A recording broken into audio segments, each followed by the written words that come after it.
주은래. 그는 중국 근대사에 있어서 마오쩌둥과 함께 중국인들이 가장 존경하는 사람 중 한 명으로 꼽힙니다. 어느 정도냐면 중국 내전 당시에도 중국 국민당과 공산당 양 진영에서 존경을 받았으며 심지어 중국 역사의 명재상인 소화, 제갈량과 비교되기도 합니다. 그래서 신격화된 마오쩌둥에 대해선 중국 내부에서도 이런저런 비판하는 사람은 많지만 주은래를 비판하는 중국인은 거의 없습니다. 또한 일각에선 사당에서 신으로 모실 정도라고 합니다.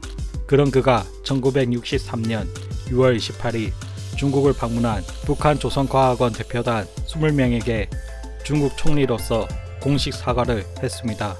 중국 역사학자들은 어떤 때는 고대사를 왜곡했고 심지어 조선독은 기자자손이라는 말을 억지로 더 씌우기도 했는데 이것은 역사 왜곡이다.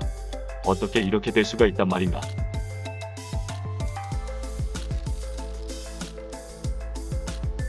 이날 주은래의 공식적인 발언은 기록물로 남아있습니다.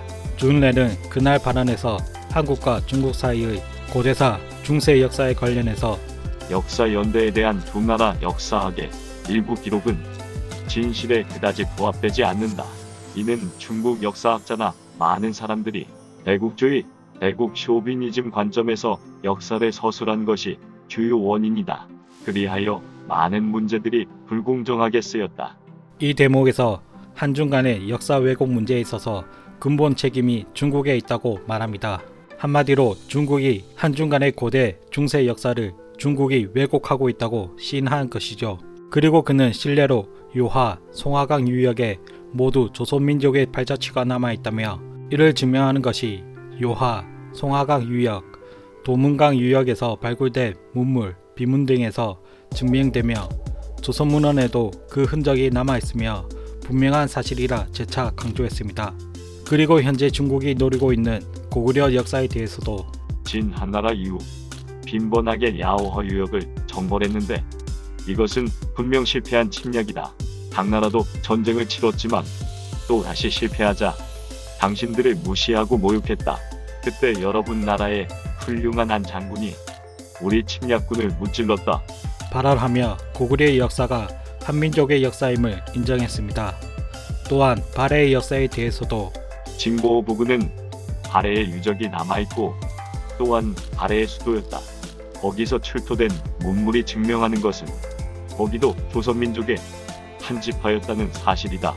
라며 발해 역시 조선민족의 한 지파였다는 사실을 인정했습니다. 이날 발언에서 주은래는 처음부터 끝까지 중국 역사학자들의 쇼비니즘을 비판했습니다. 중국의 이런 대국 쇼비니즘이 봉건 시대에는 상당히 강했었다. 다른 나라에서 선물을 보내면 그들은 조공이라 했고 다른 나라에서 사절을 보내 서로 우호교류할 때도 그들은 아련하러 왔다고 불렀으며 쌍방이 전쟁을 끝내고 강화할 때도 그들은 당신들이 신하로 복종한다고 말했으며 그들은 스스로 천조 상방으로 칭했는데 이것은 바로 불평등한 것이다. 모두 역사학자 북끝에서 나온 오류이다. 우리를 이런 것들을 바로 시정해야 한다. 현재 중국이 고구려를 포함한 한국 역사와 문화를 뺏기 위해 동북공정이라는 역사 왜곡을 하고 있는데 중국이 역사 왜곡 주장을 밀고 싶으면 우선 공산당의 반기를 들고 중국 정권을 뒤집은 다음에 말을 했으면 좋겠습니다.